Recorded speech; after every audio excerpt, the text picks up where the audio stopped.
黎明星途坦荡，颜值和实力都说得过去，但他们就是作天作地，凭一己之力把自己推下神坛，逐渐成为了娱乐圈的边缘化的人物。一把好牌被自己打得稀巴烂，娱乐圈这些堪称自毁前程的95后小花，真是各有各的作法，不把自己的路人缘耗尽，誓不罢休。今天呢，咱们就一起来看看这些称得上自毁前程的小花都有谁吧。Hello， 宝宝们，咱们又见面了。作为创造101 C 位出道的孟美岐，真可谓是风光无限。不仅拥有着强大的粉丝群，还上了综艺做导师，事业进行的如火如荼。孟美岐18岁那年远赴韩国，从宇宙少女出道，但是这个组合并没有把孟美岐送火。幸好当时国内选秀节目刚刚爆红，于是孟美岐参加创造101，一举爆红，随后便入选了福布斯中国30位30岁以下精英音乐榜榜单，一时风光无限。孟美岐的唱跳实力确实没得说，但她并不满足只做偶像歌手。之后，她唱而优则演，参与了玄幻电影《诛仙1》的拍摄，饰演女2号碧瑶。只可惜演戏方面，她确实没有天分。这部电影被批得很惨，她的演技也遭到了群嘲。但这并不影响孟美岐受人追捧。当时的她风头正盛，是资本一心要培养的宠儿。之后，孟美岐还以唱跳歌手的身份参加了《我就是演员》，结果可想而知。孟美岐的演技又被观众嘲笑，不过孟美岐对此一点都不在乎，反而甩锅称自己总共也就学了5天的表演课。观众不禁疑惑，既然没有学过，也不是演员，为什么非要挤这个圈子呢？答案不言自明。有钱有话题度，当然什么圈子和综艺都要去一下。今年他还参与了冬奥献礼电影《我心飞扬》的拍摄，并且还在《听说很好吃》《最美中轴线》《舞蹈生》等综艺中露脸，前途可谓无限好。只可惜他还是败在自己手上。前段时间孟美岐知3当3的事情闹得沸沸扬扬，虽然有公司的力保，工作室也出面澄清，但是铁证面前，这些解释显得尤为苍白无力。他也走到了一夜翻车的境地。而他之前那些诸如拍摄不入流写真，说自己是韩国歌手，还在限韩令出来之后跑去给韩国军队做慰问演出等毫无底线的行为，也被网友再一次扒了出来。一时间，孟美岐口碑崩坏，遭到了全网抵制。据说最近孟美岐还出现在金鸡奖嘉宾的名单之中，但网友们极力抵制，官方迫于压力删除了全部嘉宾的名字。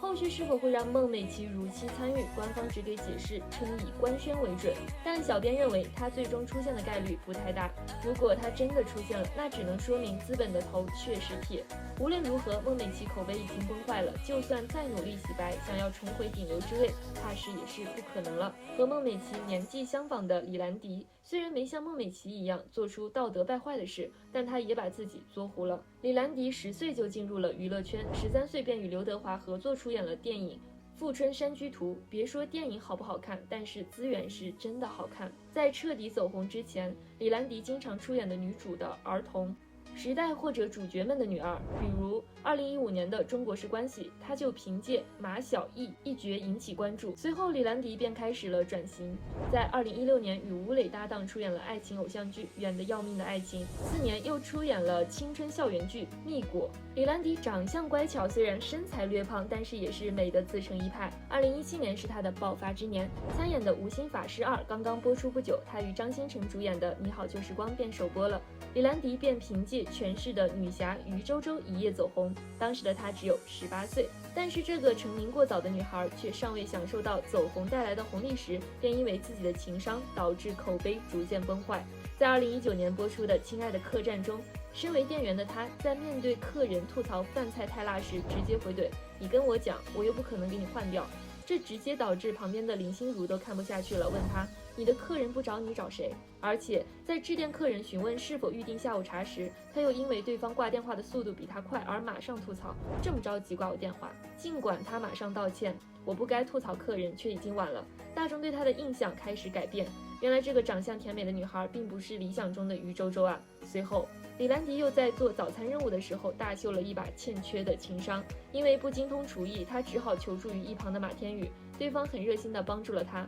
却忘记自己的任务，最终导致排名垫底，而李兰迪却拿到了很高的分数。尽管如此，她全程没有表达过一句感谢，还在未播出的原片中直言：“之所以没有说出是马天宇帮助自己的事情，是因为忘了。此外，他还因为骗朱正平说李某迪是自己的哥哥而沾沾自喜。此番操作更加导致全网对他的粉转路，路转黑，仿佛就是从那时开始，于周周滤镜破碎。他也从岁月静好的实力小花变成了人人唾弃的高阶绿茶。那之后，李兰迪的资源一天不如一天，与王安妮主演的星宫穿越剧《梦回》也糊得无声无息。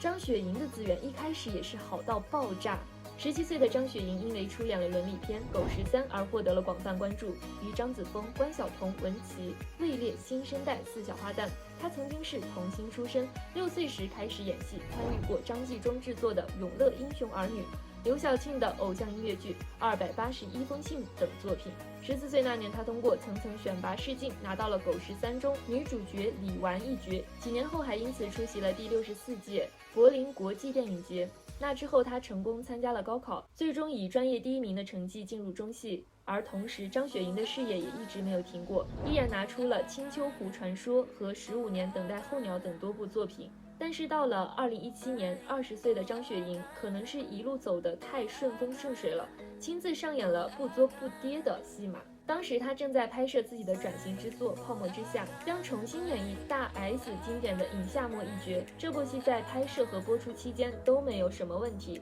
可是随后2人被曝光的拍摄花絮导致了轩然大波。只见20岁的张雪迎与还是杨紫男朋友的秦俊杰有说有笑的一起吃1碗胡辣汤，当时就有网友指责2人的社交界限不清晰。随后又曝光了张雪迎让秦俊杰帮她擦脚，张雪迎扶着秦俊杰的脸，向大家展示其脸上留下的唇印等系列视频。适逢秦俊杰与杨紫的感情也走到了终点，一时间关于他插足2人恋情的说法甚嚣尘上，哪怕杨紫主动出来澄清私人感情的问题与张雪迎无关，都无法阻止这个冉冉升起的内娱新秀瞬间陨落。那之后，张雪迎的资源直线下降，她出演了大女主戏《白发》，演技颜值都在线，但口碑不佳。去年的《燃沙台少女》也糊得无声无息。今年5月，她的姐姐张雪咪又上演了一场手撕粉丝的戏码，导致其大量粉，发文宣布脱粉，可谓是雪上加霜。估计张雪迎本人对此也挺心塞的，只是不知道今后她还能否靠演技杀回来。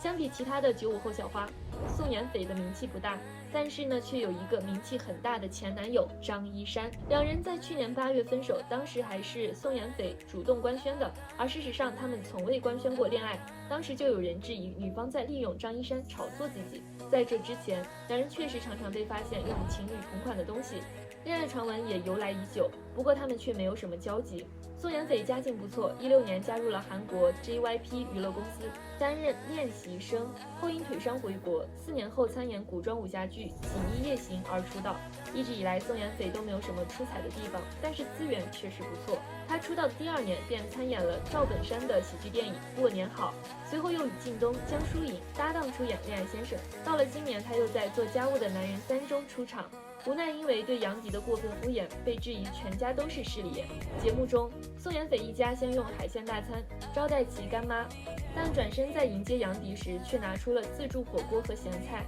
使得许多观众热烈讨论，并且对宋妍霏路转黑。随后又有网友扒出，当时他们录制节目的豪宅都是租的，自此使得宋妍霏一直以来用于营销的白富美身份也成为了一个谜团。总之，对于张一山前女友宋妍霏来说，尚未走红就招了黑，没有代表作品就先糊了，或许是对她最好的诠释。金女郎林允一开始的资源让无数圈内人都羡慕不已。20岁那年，她因为拍摄周星驰的电影《美人鱼》一夜成名。尽管在电影中被另一个新女郎张雨绮完全秒杀，却也挡不住她徐徐展开的灿烂星途。因为有了星爷的帮助，小年纪且天资平平的林允马上又进入《绝技》《西游伏妖篇》等大牌导演的剧组，同时还接到了香奈儿等6个时尚大牌的代言，资源来的就像坐上了火箭。因为她也在次年便入选了福布斯中国30岁以下精英榜，足见多么强势。不过林允作为周星驰最后一代新女郎，却在日后的表演中奉献了令人尴尬到窒息的演技，